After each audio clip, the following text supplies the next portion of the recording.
જય યોગેશ્વર। આજે આ વિડીયોમાં હું તમને યોગેશ્વર કૃષિ વિશે કહીશ। યોગેશ્વર કૃષિ શું છે? તો યોગેશ્વર કૃષિ કૃષિ સંસ્કૃતિ અને ઋષિ સંસ્કૃતિનું સંયોજન એટલે યોગેશ્વર કૃષિ। યોગેશ્વર કૃષિ એટલે ભગવાનનું ખેતર, જે ખેતરનો માલિક છે યોગેશ્વર। ખેતર ખરીદનાર માલિક નથી કે ખેતર ખેડનાર માલિક નથી, માલિક તો છે પ્રભુ યોગેશ્વર। તેથી અહીં માલિકીના દાવા માટેની ખટપટ નથી। જમીનના ટુકડા અને એની વહેંચણીનો વાંધો વચકો નથી। અહીં તો છે ત્યાગ અને નિસ્વાર્થ ભાવનું દર્શન, લહેરાતી ભક્તિનું આંદોલન। ખેતર અહીં લીલુંછમ ચેતનવંતું મંદિર છે, આરસ પહાડનું પ્રાણહીન મંદિર નથી। અહીં પોતાની નિપુણતા પ્રભુ ચરણે ધરનારો નિસ્વાર્થ ખેડૂત છે। પોપટીયો શ્લોક બોલનાર પરાગ દાદા પૂજારી નથી। અહીં પૂજા થાય છે પણ ફૂલ, ચંદન કે ચોખાથી નહીં, પર કોદાળી, પાવડા અને હળથી।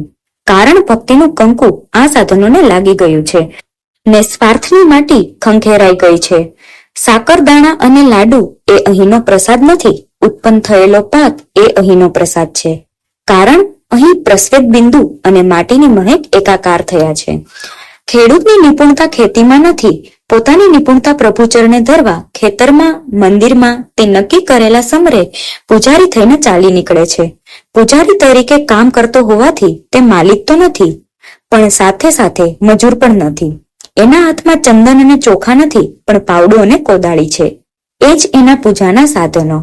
એના હોઠે છે હરિનું નામ અને હૈયે છલકે છે ભક્તિની મસ્તી। તે ભાવથી નીતરતો, ગીત ગાતો અને આનંદથી છલકાતો ખેતર તરફ ચાલી નીકળે છે।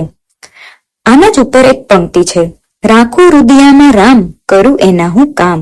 રાખું હૃદયામાં રામ, કરું એના હું કામ। કૃષિ ભક્તિને સાચી હું ભક્તિ ગણું, તેથી ખેડું છું ખેતર કનૈયા તણું। આ પ્રયોગો બહુ યશસ્વી નીવડ્યા નહીં, કારણ પ્રશ્ન હતો કર્મ પ્રેરણાનો।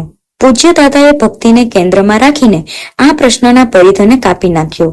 પૂજ્ય દાદાએ વહાવેલી ભક્તિની ગંગામાં સ્વાર્થની મલિનવૃત ધોવાઈ જતા કર્મ પ્રેરણાનો કોયડો પણ સમજવા માટે સહેલો થઈ ગયો। આપણા પ્રસ્વેદમાં પણ ભગવાનની સુગંધ છે, તેથી મહેનતામાં પ્રભુનો ભાગ રાખવાની વાત કરી। આમ કર્મનું ભક્તિમાં રૂપાંતર કરીને કર્મ પ્રેરણાની સમસ્યાનો ઉકેલ આપ્યો। કર્મ નિવૃત્તિ નથી એટલે સર્જકતાને કાટ ચડવાનો પ્રશ્ન જ ઉભો થતો નથી।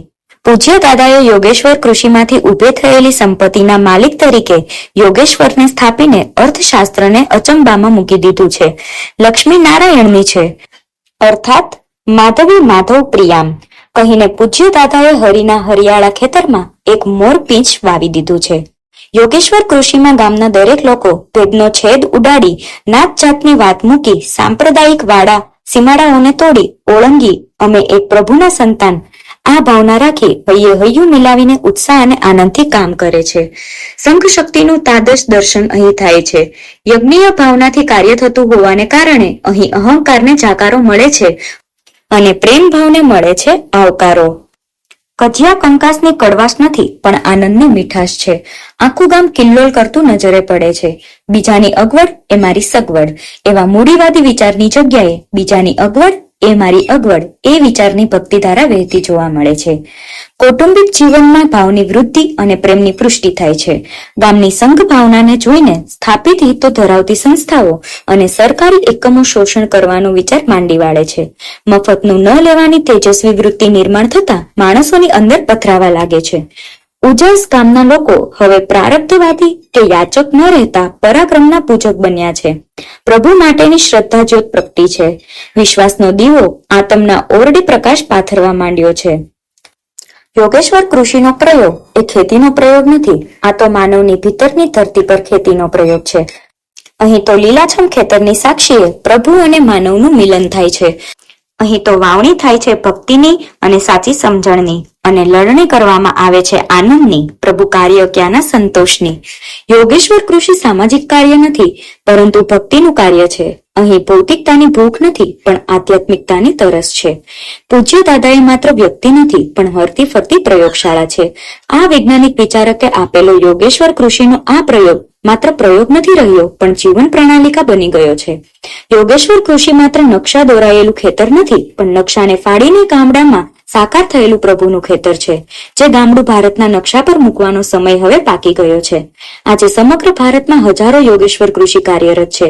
આ લીલાછમ પ્રયોગ દ્વારા પૂજ્ય દાદાએ ભક્તિના રસાયણથી માનવ મનમાં નિસ્વાર્થ ભાવ અને પ્રભુ ભક્તિ ઉભા કર્યા છે. કૃતિ ભક્તિનું દર્શન કરાવ્યું છે. આ પ્રયોગ અર્થશાસ્ત્ર તેમજ આધ્યાત્મ ક્ષેત્રે બહુ મોટી ક્રાંતિ સર્જી છે. પૂજ્ય દાદા વિશ્વાસપૂર્વક કહે છે કે પ્રાચીન ભારતના તત્વો ઉપર ઉભે રહેલો યોગેશ્વર કૃષિનો આર્વાચીન પ્રયોગ વિશ્વની સંસ્કૃતિના નવા ઉડ્ડયન માટે પાંખોનું પાયાભરણીનું કામ કરશે. હવે તમે ક્યારેય કોઈ ગામમાં જાઓ અને અચાનક કોઈ ગીતના શબ્દો વહેતા વહેતા તમારા કાનના કિનારે આવીને અટકે, પવનનો હળવો સ્પર્શ તમને આંદોલિત કરી જાય, આંખો સામે લીલા રંગનો દરિયો ઉછળતો દેખવા માંડીને ખુલતા જતા ખેતરમાં માનવ સમૃદ્ધ લયબદ્ધ શ્વાસોમાં કામ કરતો દેખાય, તો સમજી લેજો કે એ જ છે ભગવાન. ભગવાનના ખેતરનું સરનામું. એક હળવી લટાર મારીને ત્યાંથી પાછા ફરશો તો અનુભવાશે મોર પીછનો કોમળ સ્પર્શ. અને એ તો આપણે સૌ માનીએ છીએ કે સુગંધને અનુભવી શકાય, દેખાડી તો કેમ જ શકાય. Thank you.